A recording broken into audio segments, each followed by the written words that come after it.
जय हिंद, वंदे मातरम मेरे प्यारे साथियों। तो जैसा कि आपको पता है कि हम लोग वन लाइनर क्वेश्चन सीरीज को लेकर आगे बढ़ रहे हैं। तो चलिए, ये आपका जो है आठवां वीडियो आया है। इस वीडियो में हम उसी तरह पिछले वीडियो की तरह देखेंगे। अगर पिछले वीडियो नहीं देखे तो उसका प्लेलिस्ट बना दिए हैं, वहाँ से आप जो है जाकर देख सकते हैं फुल वीडियो। तो चलिए स्टार्ट करते हैं आज का ये 8वां सेशन। तो समुद्रगुप्त के इलाहाबाद प्रशस्ति अभिलेख का लेखक कौन था? तो यह हरिसेन था। कौन था? तो हरिसेन था। फिर क्या है, दिल्ली सल्तनत में अक्ता प्रणाली, जिसको इक्ता प्रणाली भी बोलते हैं। क्या दोस्तों? इक्ता प्रणाली का प्रारंभ किस शासक ने किया था? तो इल्तुतमिश ने किया था। किसने किया था? इल्तुतमिश ने किया था। और इसमें जो एक चालीसा का भी, जिसमें सरदार जो 40 सरदार जो रहते थे, इसका भी ये जो है लागू किया था। लेकिन इसका विनाश जो है बलबन ने किया था। किसने किया था विनाश? चालीसा का बलबन ने विनाश किया। यह चालू किया था इल्तुतमिश ने। अगला है, अरबी भाषा में लिखी गई पुस्तक तहकीके काते हिंद किसकी कृति है? तो अलबरूनी की। किसकी? अलबरूनी की। अकबर की भू राजस्व व्यवस्था के प्रवर्तक कौन थे? तो टोडरमल थे, जिसको कि हम लोग जो कहते हैं भू राजस्व जो टोडरमल, जो उसका जो भू राजस्व का देखभाल करते थे अकबर के, तो टोडरमल थे। फिर जहांगीर के शासनकाल में अस्मत बेगम, इम्तादुल्ला तथा आसफ खां किस गुट के प्रमुख सदस्य थे? तो नूरजहां के गुट के। किसके? नूरजहां गुट के प्रमुख सदस्य थे। आइए आगे की ओर चलते हैं। आगे है कि सर्वाधिक हिंदू मनसबदार, क्या है? सर्वाधिक हिंदू मनसबदार किस मुगल सम्राट के शासनकाल में थे? तो औरंगजेब के शासनकाल में थे। किसके शासनकाल में थे? तो औरंगजेब के शासनकाल में थे। फिर महात्मा बुद्ध ने किन शासक के राज्यकाल में अपना निर्माण प्राप्त किया? तो अजातशत्रु के शासनकाल में अपना निर्माण प्राप्त हुआ। फिर भारत में प्रचलित सबसे पहले सिक्के किस प्रकार के थे? तो नतसलाका। किस प्रकार के थे? नतसलाका सिक्के थे। फिर इतिहास, प्रसिद्ध सिकंदर और दरा युद्ध, किन युद्ध में सिकंदर तथा दरा कहाँ के थे? इतिहासकार जो सिकंदर और दरा के युद्ध में सिकंदर और दरा के कहाँ के थे राजा? तो ये सिकंदर जो थे यूनान के थे और दरा कहाँ के थे? इराक के। यूनान के थे और ये ईरान के थे। पानीपत की तीसरी लड़ाई में मराठा का सेनापति था कौन था? तो सदाशिव राय था। कौन था? सदाशिव राय भाऊ था। ये जो पानीपत का तीसरी लड़ाई हुआ था। फिर आगे दिल्ली सल्तनत काल का कौन सा प्रथम सुल्तान था जिसने शुद्ध अरबी सिक्के, जिसको टका या जीतल भी कहते हैं, जारी किया था? तो इल्तुतमिश ने किया था। क्या किया था? इसने टका या जीतल नामक सिक्का जो जारी किया था, इल्तुतमिश ने किया था। हल्दी घाटी का युद्ध कब हुआ था? तो 1756 में हुआ था। फिर है साइमन, क्या है दोस्तों? Simon commission. साइमन कमीशन का वह कौन सा सदस्य था जो बाद में ब्रिटेन का प्रधानमंत्री बना? तो क्लेमेंट एटली। कौन था? क्लेमेंट एटली जो है साइमन कमीशन का सदस्य था, यही था। फिर है, किस राजस्व के दौरान महाबलीपुरम के मंदिर स्थापित हुआ? तो पल्लव राजवंश के दौरान। किसके दौरान हुआ था? तो पल्लव राजवंश के दौरान महाबलीपुरम जो है यह स्थापित हुआ था। दीर्घ निकाय किस पिटक का ग्रंथ है? तो सूत पिटक का है। दीर्घ निकाय किसका है? तो सूत पिटक का है। अशोक के आहुत में बौद्ध संगति का अध्यक्ष कौन था? तो अशोक के आहुत में बौद्ध संगति का जो अध्यक्ष था वह था मोंगालिक पुत्र तीस। कौन था? मोंगालिक पुत्र तीस था। वनवाली एवं कालीबंगन में सैदव संस्कृति की किन दो अवस्थाओं का अवशेष मिले हैं? तो हड़प्पा एवं हड़प्पा कालीन संस्कृति के अवशेष मिले हैं। फिर यवनिका, ये जो है यवनिका किसके लिए प्रयोग में किए जाने वाले शब्द है? तो संस्कृति के नाटकों के पटाक्षेप के लिए जो यवनिका शब्द प्रयोग किया जाता था। समुद्रगुप्त के इलाहाबाद प्रशस्ति लेख का लेखक कौन था? तो हरिसेन था। वेरी इंपॉर्टेंट क्वेश्चन है जो कि बार बार रिपीटेड हो रहा है क्योंकि वेरी इंपॉर्टेंट है। पाटलिपुत्र का पतन एवं कन्नौज का उत्थान गुप्त काल में किस चरण में हुआ था? तो अंतिम चरण में हुआ था। पाटलिपुत्र का जो है उत्थान एवं पाटलिपुत्र का पतन और कन्नौज का उत्थान अंतिम चरण में हुआ था। इतिहास में तूतिया ए हिंद उपनाम किसको प्रसिद्ध हुआ? तो ये अमीर खुसरो को तूतिया ए हिंद नाम से जाना जाता है। कुतुबुद्दीन ऐबक किस नाम से लोकप्रिय था? तो वह लाख बख्श। क्यों? क्योंकि ये लाखों का दान देता था। क्या करता था? लाखों का दान देता था। लाखों का दान देता था ये। फिर प्राचीन यवद्वीप का आधुनिक नाम क्या है? तो जावा। यवद्वीप जो है इसका आधुनिक नाम क्या है? तो इसका आधुनिक नाम क्या है? इसका आधुनिक नाम जावा है। फिर है दक्षिण के अलवार तथा नैनार क्रमशः किस देवता के उपासक थे? तो यह अलवार जो थे विष्णु के तथा नैनार शिव के उपासक थे। संतलत काल में बड़े पैमाने पर नहरों का निर्माण किसने करवाया था? सुल्तान फिरोज तुगलक ने। किसने करवाया था? सुल्तान फिरोज तुगलक ने संतलत काल में बड़े पैमाने पर जो क्या करवाया था? ये जो नहरों का निर्माण करवाया था। फिर अंग्रेज ने शिवाजी को कैद करके रखा था। कहाँ रखा था? तो आगरा में। तो शिवाजी को किसने कैद किया था? तो शिवाजी को कैद किया था औरंगजेब ने। रखा था कहाँ पर? तो आगरा में।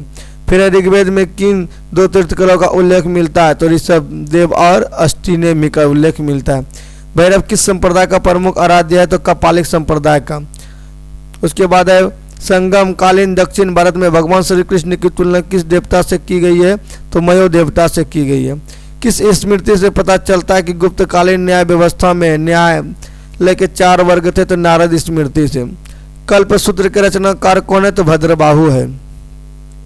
फिर आगे दिल्ली सल्तनत का जो सुल्तान बनने के पूर्व जो इल्तुतमिश किस कार्य पर था? तो वह जो बदायूं का गवर्नर था, जिसको बदायूं का प्रशासक भी कहते हैं, इसको गवर्नर भी कहते हैं। तो वह बदायूं का क्या था? गवर्नर था या प्रशासक था। भारत में ब्रिटिश साम्राज्य के विस्तार के लिए सहायक संधि का अनुसरण किस गवर्नर जनरल ने किया था? तो लॉर्ड वेलेस्ली ने किया था। किसने किया था? लॉर्ड वेलेस्ली ने किया था। आइए आगे की ओर चलते हैं। आगे एक अमीर खुसरो की रचना खजैन उल फतह किस शासक से संबंध में जानकारी देता है? तो ये अलाउद्दीन खिलजी के संबंध में। किसके विषय में? अलाउद्दीन खिलजी के विषय में जानकारी देता है। फिर क्या है कि अवदान कल्पलता ग्रंथ के रचनाकार कौन है? तो क्षेमेंद्र है। कौन है? क्षेमेंद्र है।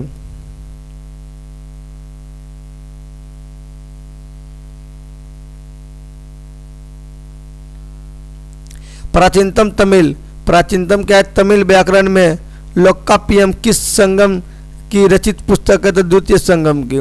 गुप्त वंश को प्रथम और अंतिम शासक क्रमशः कौन था? तो गुप्त वंश का जो प्रथम था वह श्री गुप्त था और अंतिम विष्णुगुप्त था।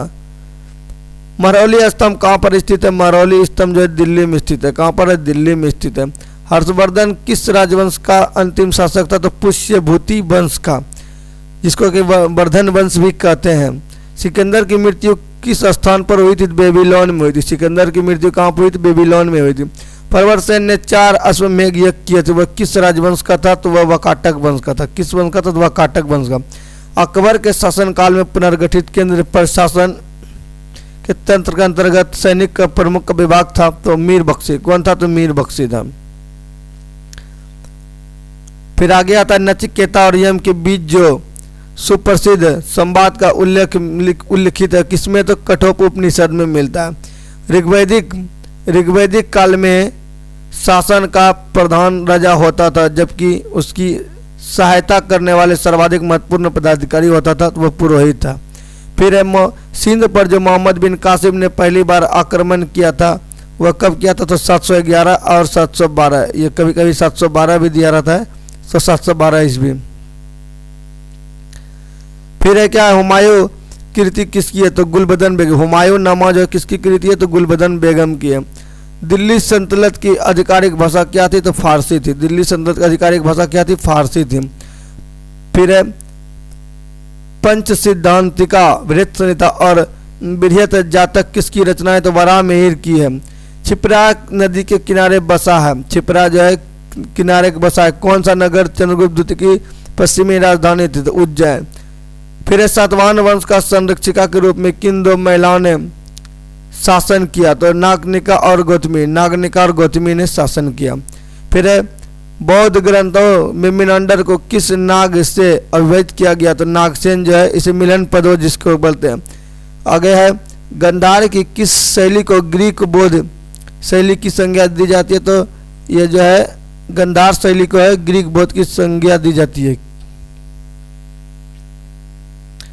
आगे दोस्तों है देवी चंद्रगुप्तम की रचना किसने की? तो विशाख दत्त ने। किसने की? तो विशाख दत्त ने। अर्धनारीश्वर की कल्पना हिंदू धर्म के किस मत में है? तो शैव मत में। अर्धनारीश्वर की कल्पना शैव मत में। फिर है क्या? जिसमें आप लोग एक तरफ शिव भगवान एक तरफ पार्वती जी देखते हैं। पृथ्वीराज चौहान के विरुद्ध मोहम्मद गौरी को कथित रूप में आमंत्रित करने व सहायता करने के लिए किस शासक ने देशद्रोही की संज्ञा दी जाती है? ये जो जयचंद को कन्नौज का शासक जो था इसी को दिया जाता है, क्योंकि यही जो है मोहम्मद गौरी को क्या किया था? निमंत्रण दिया था यहाँ पर इस पर आक्रमण करने। किस पर? तो दोस्तों ये जो है पृथ्वीराज चौहान पर। तो 1206 ईस्वी में या 1290 तक दिल्ली में सल्तनत पर किस वंश का शासक था?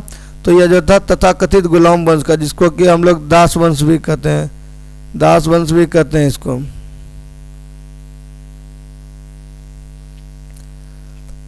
अकबर का राज्य अभिषेक 14 वर्ष की आयु में हुआ था। यह कहाँ संपन्न हुआ था?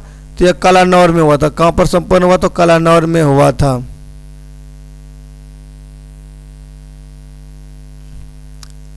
आगे जहांगीर की मृत्यु के पश्चात नूरजहां ने किसे मुगल सम्राट घोषित किया था? तो शहरयार को घोषित किया था। हिंदुओं के दो प्राचीनतम महाकाव्य कौन कौन है? तो रामायण है और महाभारत है। महाभारत का पुराना नाम अगर पूछ दे तो क्या है इसका नाम? जय संहिता है। क्या है? जय संहिता। भारत में आने वाला पहला चीनी यात्री कौन था? तो फयान था। कौन था? फयान। बौद्ध ग्रंथों पर भाष्य प्रस्तुत करने के लिए चौथी बौद्ध सभा किसके शासनकाल में हुई थी? तो कनिष्क के शासनकाल में। कहाँ पर? कुंडलवन कश्मीर में। कुंडलवन कश्मीर में हुआ था, कश्मीर में। फिर 1175 ईस्वी से 1206 तक भारत पर किस विदेशी शासक ने लगातार आक्रमण किए? तो मोहम्मद गौरी ने। किसने? मोहम्मद गौरी ने। फिर प्रसिद्ध इतिहासकार अलबरनी का वास्तविक नाम क्या था? तो अबू रेहान मोहम्मद। क्या था? अबू रेहान मोहम्मद था। अबू रेहान मोहम्मद था। दिल्ली सल्तनत का अंतिम सुल्तान कौन था? तो इब्राहिम लोदी था। कौन था? इब्राहिम लोदी, जो कि 1526 में बाबर के साथ युद्ध होता है। बाबर के साथ युद्ध होता है। कौन सा युद्ध होता है? तो जो है पानीपत का युद्ध होता है। पानीपत का युद्ध होता है। फिर क्या? अंतिवर्मन द्वारा रचित निलिंगराज मंदिर कहाँ स्थित है? तो भुवनेश्वर उड़ीसा में। कहाँ? भुवनेश्वर उड़ीसा में स्थित है। मराठा साम्राज्य का द्वितीय संस्थापक किसे माना जाता है? तो बाजीराव प्रथम को माना जाता है। फिर आगे है दोस्तों कि जैन मतावलंबियों ने किस आम बोलचाल की भाषा का अपनाया था? तो ये प्राकृतिक भाषा को अपनाया था। किसको अपनाया था? प्राकृतिक भाषा को अपनाया था। आज के लिए बस इतना ही। मिलेंगे नेक्स्ट वीडियो में। तब तक के लिए जय हिंद, जय भारत। वन लाइनर जीके जो है 11 पेज तक हो गया है। यह वीडियो नंबर 8 है। क्या है? वीडियो नंबर 8 है। अभी तक आपने 7 वीडियो तक नहीं देखे तो प्ले लिस्ट में जाइए और वहाँ से आप जो है वीडियो देखिए। चैनल पर नहीं तो चैनल को सब्सक्राइब कीजिए और वीडियो को लाइक कीजिए और दोस्तों के साथ क्या कीजिए? शेयर कीजिए। Thank you. अगर इसका PDF भी प्राप्त करना चाहते तो टेलीग्राम पर अपलोड होकर दिया गया है। आप डिस्क्रिप्शन में टेलीग्राम का लिंक होगा, वहाँ पे ज्वाइन हो सकते हैं। हैंड राइट नोट्स भी आपको यहाँ पे प्रोवाइड होगा। ठीक है दोस्तों।